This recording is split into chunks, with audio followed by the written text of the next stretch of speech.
Okay, everybody. Hi. It is April 14th. Oh my goodness. I can't believe how fast the days are going for how slow they seem to go. It's fascinating, isn't it? It's like the beginning of a day, I'm like, wow, there's a whole day ahead of me. And at the end of the day, I'm like, that went super fast. This morning, my wife and I pumped up the tires of our bicycles and rode from our neighborhood all the way down to the Embarcadero. And we rode up the Embarcadero till around Broadway and turned around and came back down Howard and Folsom streets to get back home. And it was that was nice. I mean, it's hard. It's hot. You're hotboxing in the mask. Yeah, I'm riding in a mask. Every bicyclist I see, no one's wearing masks, but I'm sorry, but I don't feel good like breathing heavy, riding down the road, making that slipstream. And yeah, some of the people I see walking around in this neighborhood aren't paying close attention to the 6 feet distance or to mask work. But that's another story. This isn't about me complaining. This is hanging out in the cave for a while, taking your questions and making some stuff. And I've been making stuff like a ton in here. I did, I think, 7 or 8 projects last week that I filmed. Not full projects. Some of them are show and tells. Some of them are little things. But, our streams are still where they were. So that's awesome. So in a weird way, my life doesn't feel like it's changed that much. It doesn't feel like it's that significantly altered. I'm still pretty much taking care of administration on Mondays and doing this on Tuesdays, Wednesdays, Thursdays, and Fridays, doing lots of one-day builds here in the cave. And I added some infrastructure. So to pick up back from the first 2 weeks of this live stream, I was making an Ecto 1. And Eagle Moss is a company that sells kits. Right? They sell a ton of different collectibles, but they make these kits like this, an Ecto 1, 8th scale. So the finished product is going to be this big. This is actual size. It's going to be magnificent. But it's also going to take a long time to complete. It comes once a month, a few kits per month for 24 months. And I started putting it together. And lots and lots of little tiny screws, lots of parts and pieces. There are different assemblies. It's not just like you build it from the base up. You actually put together lots of different assemblies. I put together part of an engine, you can see. And this is one in which I'm weathering it and as I'm putting it together instead of doing a final paint job once it's all done. And even though you can't quite necessarily see it, all these chrome parts do have a black wash of some oil paint to give them a little more authenticity. And actually, up close, it's looking great. I got this wheel with a beautiful hub. I did some black wash in there to kind of goose it up. And projects like this happen, right? Sometimes there are projects that you can do all at once, and sometimes there are projects you can only do a piece at a time. So when I have a project that I can only do a piece at a time, I have a specific methodology, which is once I wrap my head around the scale and the size of the project, I'll make boxes that hold that project for me. And I've got a lot up in storage, up in the loft. That are like that, like a lot of my NASA stuff where I have multiples of different qualities of different connectors and different pieces. I store them all in boxes. So when I go to it, it's not just like this big bin of crap I have to sift through. It's actually fairly well organized. And well, I recently had something shipped back to the cave and it was put together in some foam board boxes. And the foam board was signage and it was also used to hold these things together. Anyway, I cut it all up and used it as scrap. And it's this stuff. It's this 1/2-inch foam board. And I have tons of it.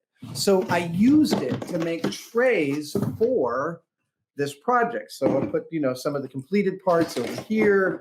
I put, it basically allows me to move these things around the cave without having to figure out where they go. They live here now. And this one, here are the new kits that I've got, 7 through 10, 7, 8, 9, 10. Here they are. They sent a license plate, which as I was pulling this out of its box, I cut my thumb. My hands are really getting abused on this lockdown. And the Ecto one is all, as far as I can tell, it's almost all mechanical connections, little tiny screws of, at this point, 2, 4, 6, 8, 10, 12, 13 different kinds of screws so far. I had them in little cups, in little Dixie cups like this, like medical cups, but I didn't like that. I kept tipping them over. I lost one. And so there is a storage device, which I really like. And I've got a bag of them over here. Let's see. Here it is. So these are often sold for storing jewelry or makeup, or they're sold as like little product Keblos. So this is basically just an acrylic screw top little container. What I like about it is you only have to turn it about 1/5 of a turn to get it to actually open. They are clear in the top.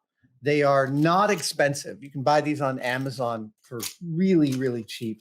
We'll provide a link at some point this week, next couple of days. And I have this drawer here in the cave called Tiny Screws. And it's an adventure. It started as a collection of eyeglass screws, and then I realized this is where I should store all my super small metric and eyeglass and 080 and 172 screws and nuts and bolts. Because if I store them in my big Sortimos, they're small enough to actually unsort themselves, and that's no good. And my great plan is, because with the miniature hardware, I like to have a lot of options, and I need a storage system where I have the ability to get to those options quickly. And I was thinking of something kind of like this. And so this is what I did with the Eagle Moss kit. I just want to make sure these are all tight before I turn it and show it to you, in case one cap falls off, and then I'll feel like a total idiot. Not an uncommon feeling. There we go. So you see that? That's it. I'm really, really pleased with this. So each one is labeled with the type of screw that it is. So once I get these kits, I'm able just to like crack them open, tear up the screws, pour them into the bin that they're meant for, and then I don't have to think about them again. Eagle Moss and also D'Agostini did this when I put together their Millennium Falcon. They always send a couple of extra of each screw, kind of like Lego does. Lego sends you extras of stuff. Eagle Moss does the same. So it's hard to run out. Don't get me wrong, you could do it, but I'm thinking about this as a potential storage for, my tiny screw cabinet, which is why I have a whole bunch of these, and I galvanized to use them for the Eagle Moss kit. I still don't quite have the energy to tackle the tiny screws bin. It's a lot of work. So I'm going to get this out.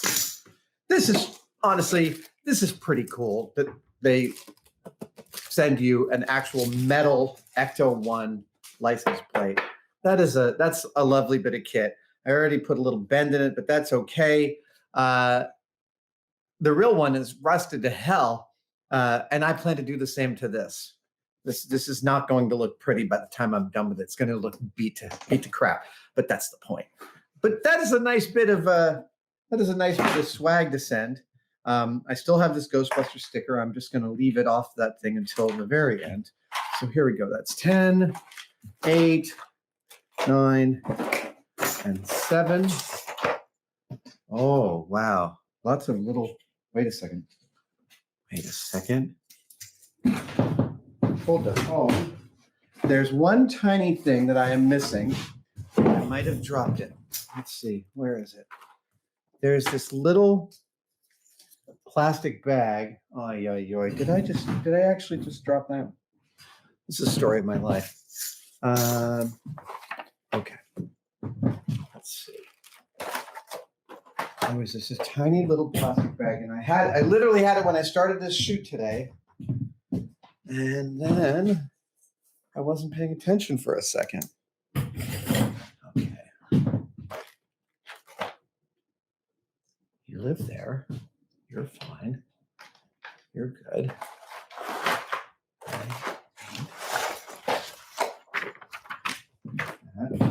All right. Oh, there it is. Ha! There's this little, I don't even know what those are for, but I don't want to lose them again. So let me grab a quick piece of tape. Oh, I can still keep covering because even though you can't see me, I'm mic'd up. So we're going to just put this right here for now. It looks like there's some others, but we'll start with number 7. There's a lot of really nice vacuum forming going on in the storage of these kits. I am exhausted when I think about the logistics of making, designing, tooling, and sending out to tens of thousands of people kits like this. This is a tremendous amount of work.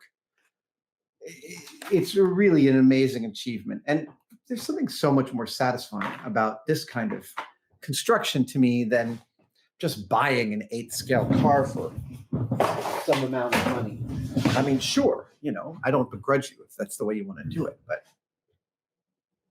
like when this thing is done, I'm going to have this whole set of memories about what that was like. Let's see here. I think I've gotten some questions already. Oh, wow, a whole bunch. Here we go.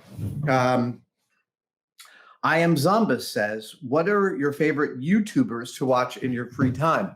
Yeah, I have a few go-tos. I love AVE. Love that guy. John Plant, Primitive Technologies. Chris at ClickSpring. Edge Precision. Tom Lipton. Matthias Wendell. Yeah, every one of those guys. Every one of those folks. I love Simone. I love anything Simone puts up. Simone Yatch. Yeah, there's some wonderful people out there. My relaxation is watching people slowly build stuff. That's my thing. It is hilarious. My wife will be sitting there watching Succession on the computer, and I'll be just sitting there watching a lathe tool cut into a big chunk of aluminum. I find it so calming. Squid wants to know, how is filming Tested different from filming MythBusters?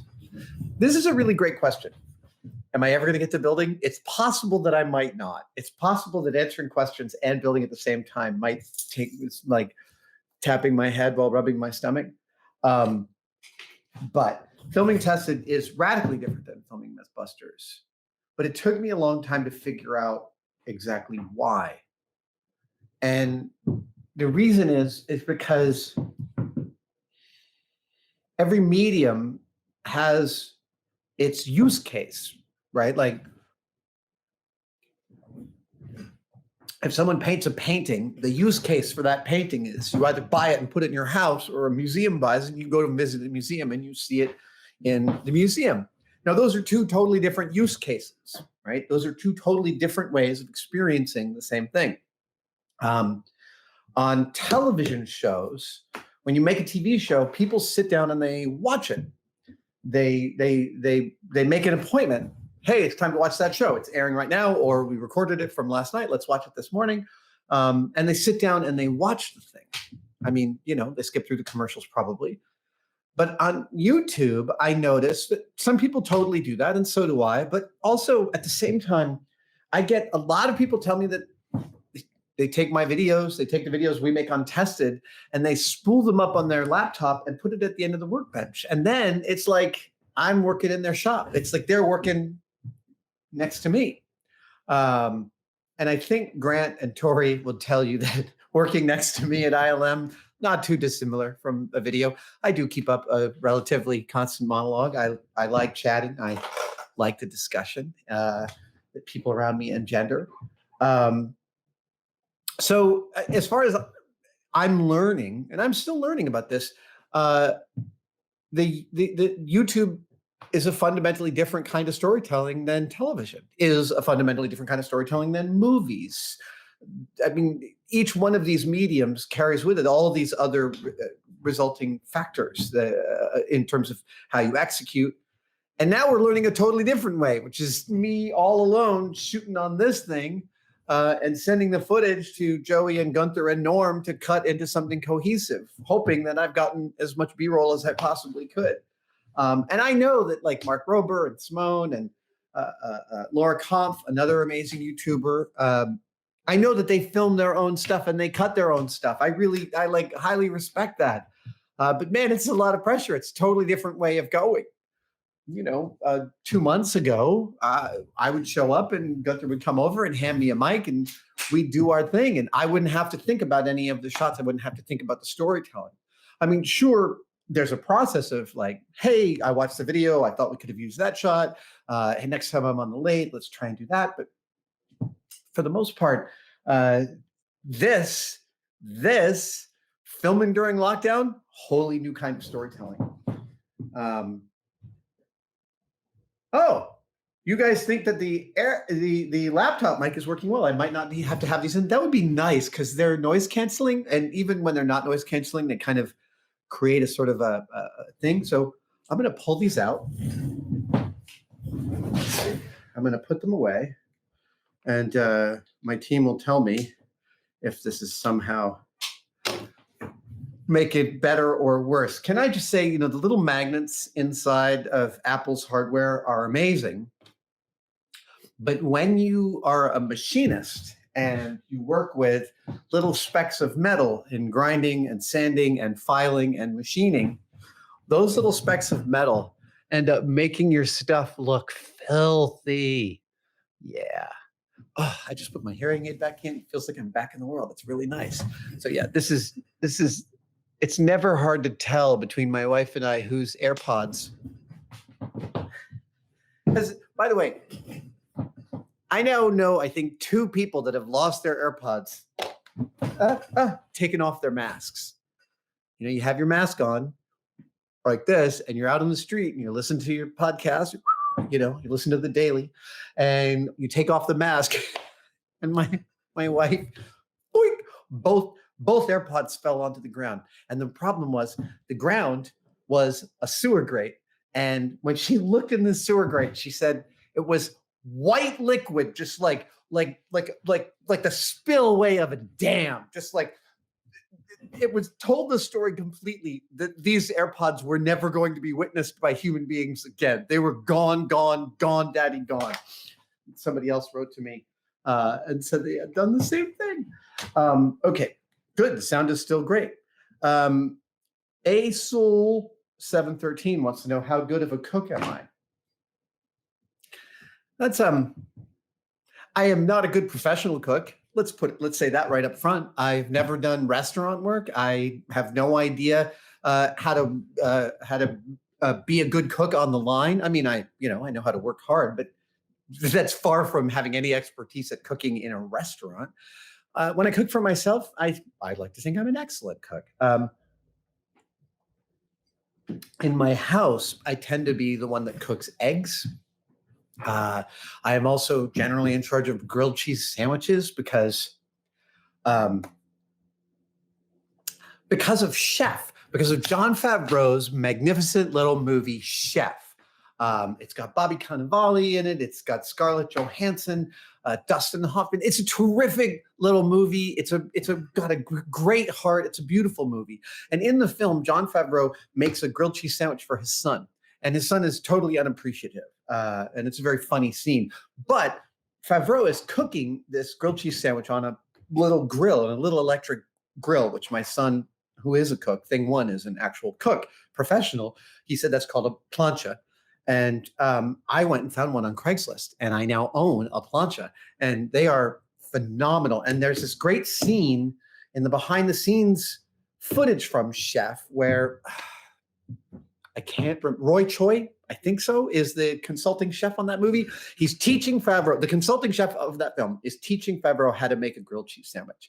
And he is showing him how to balance and get the thing nice and hot. But he lifts up the corner of a sandwich and he says to Favreau, you see the brown there? He says, your whole effing life is in that color brown.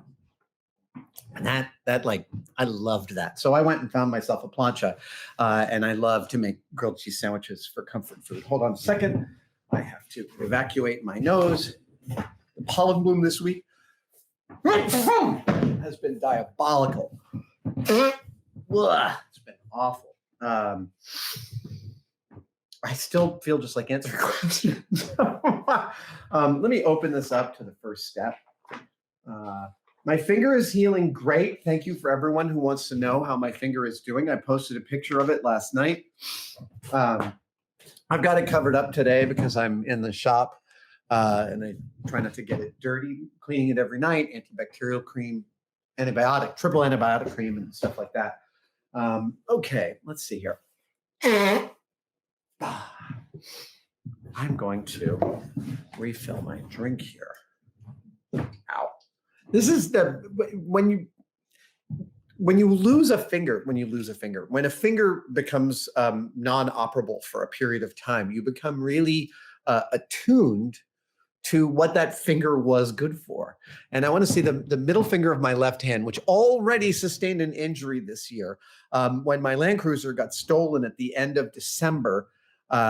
And the cops found it. They brought me over to it, and it was stuck in the mud. I was trying to hammer a piece of wood under the tire, and I smashed the nail. A lot of you guys, a lot of tested regular viewers wondered if there was a video in which you got to see me smash this nail. No, but the nail is only now growing back. You can see what a deformed little, it's not a happy sight. And once this nail was out of commission, it was fascinating. Taking off my socks at the end of the night. Turns out my left hand middle finger is a key part of like pushing socks off me. It's those little things that you notice once you can't do them anymore. Let's see. Furious One wants to know, how do you find time to get so many projects done and still have time for family and personal time? I love this question. I am able to get projects done and still have family time because I value both of those things. I mean, that's the dumb, simple answer. The real answer is that it's something that I've struggled with on and off my whole life, as any professional who does something they're passionate about struggles with. There are times when the family can be exhausting and the work is engaging and you want to stay in the engaging part. There are times that you feel like spending time away from the family to do the stuff that's engaging to you is somehow stealing time, especially with infants, man. First couple of years of toddlers is really rough on parents in totally different ways. It's tough on everybody.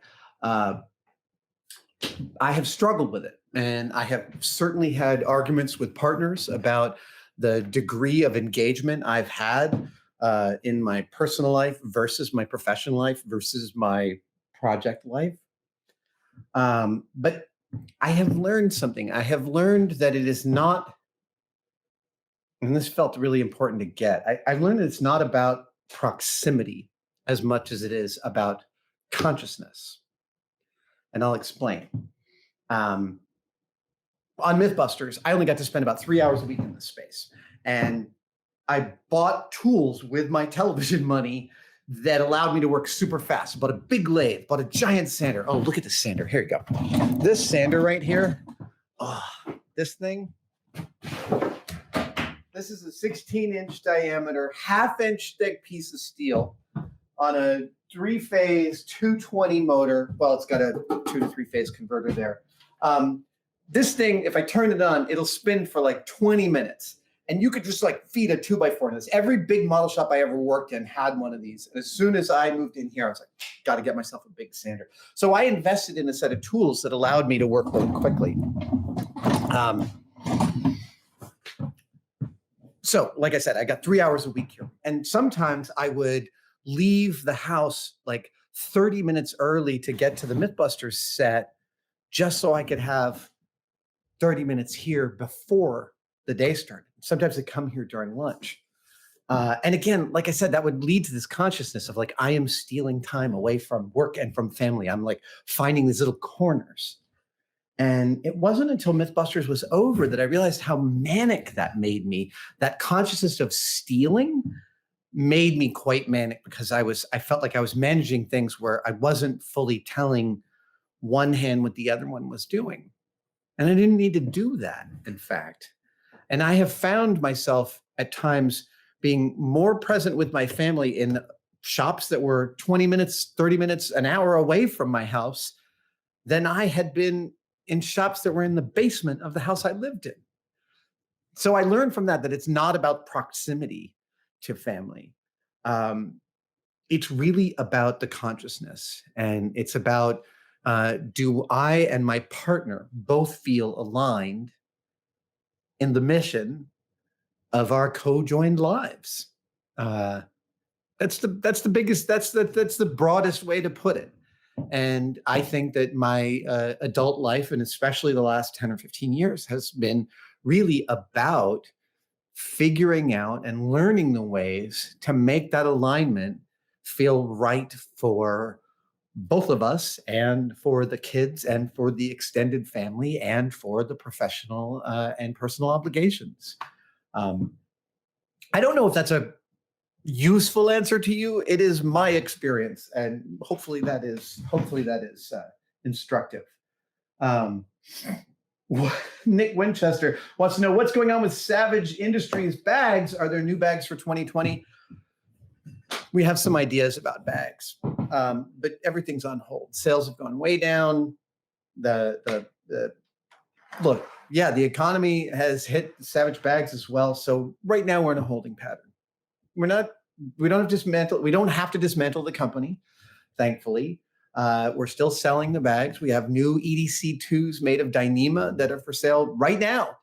I think fulfillment might take a little while because our fulfillment is one guy working real hard, super dedicated. The team that I work with on this at Mafia Bags, and Sandra, who runs the Savage Industry, Savage Merchandising for me, is amazing. The team is fabulous, but we're in a holding pattern right now. I do have an idea for a new color of EDC 1 and 2 bags, and I'm kind of excited about it, but that's on hold for right now. Let's see. First order retrievability. How do your refrigerators look? I would love to have a good system with my roommate for this. First order retrievability in the kitchen.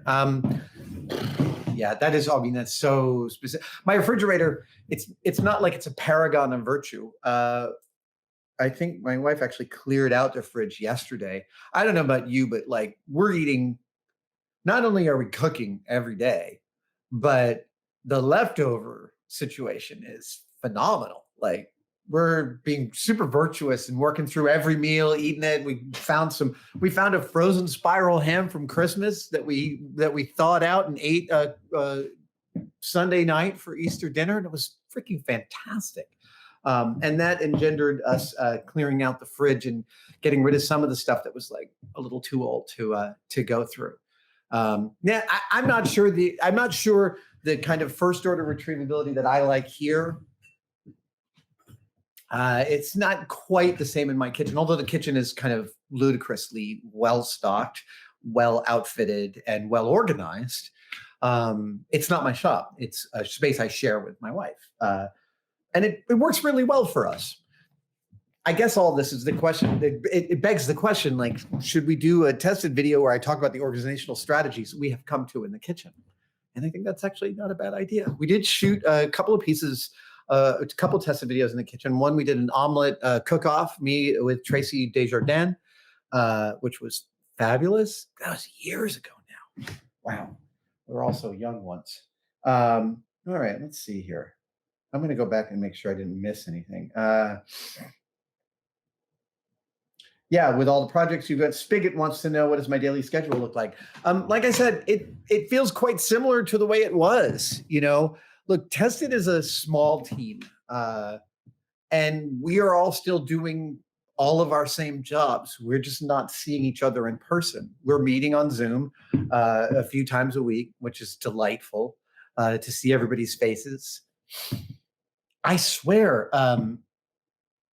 like hugging a good friend or one of my kids at the end, at some point in the future when such a thing is safe, I'm really I'm kind of wondering how transformative that's going to be, because yeah, like you, likely, I haven't spent any close time with another person outside my mom or my wife, who I'm sequestered with, in 6 weeks. Crazy, man.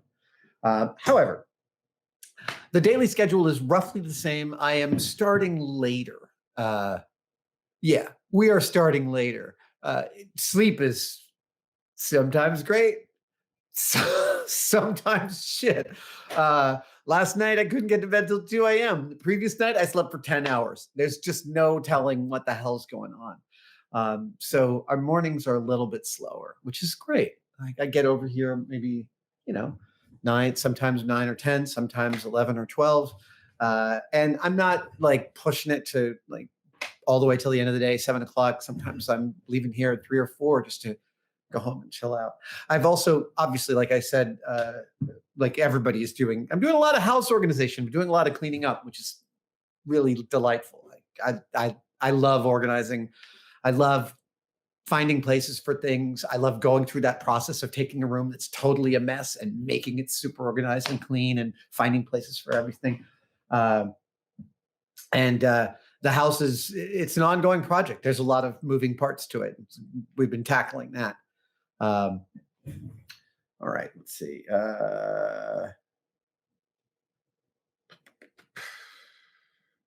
What sort of food is bringing you comfort during the lockdown? Dr. Gear 63.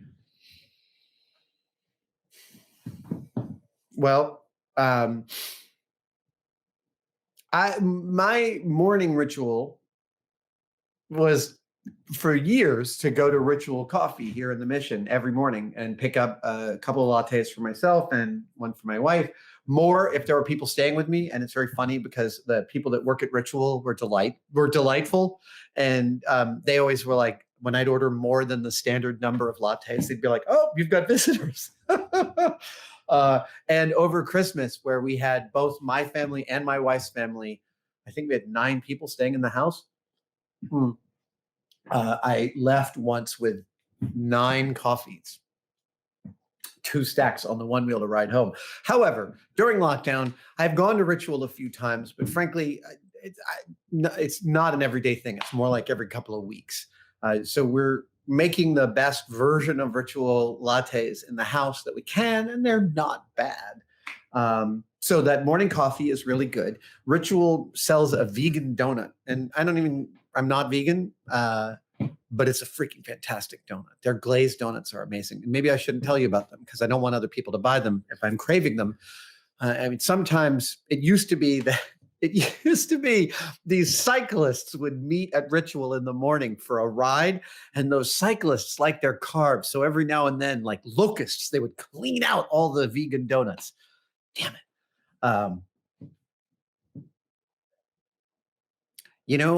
I'm finding great comfort from the local takeout. I know that all the restaurants around the world are struggling to change their model to meet the demands, to keep their employees safe, and to keep cash moving through their accounts.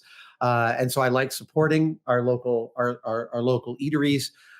We have had Delfina Pizzeria pizza several times. It's fantastic. We have ordered from a couple of few of our favorite restaurants. I was craving West Burgers. I love West Burgers, delicious smash burgers. It's not an but actually, funnily enough, red meat is almost eliminated from my diet for the last 6 weeks. I think I've had one burger at some point, and I'd like another. We went to 4505 a couple of weeks ago. So there's a way in which cooking for yourself all the time, ordering takeout, and going through that whole procedure. And it's not something I have the energy to do every day, because like you get the takeout, they do the touchless drop off where they pick it up and you transfer all the food from the containers into your containers, and then you throw out their containers and you wash your hands and then you eat. It's intense, man, but totally worth it.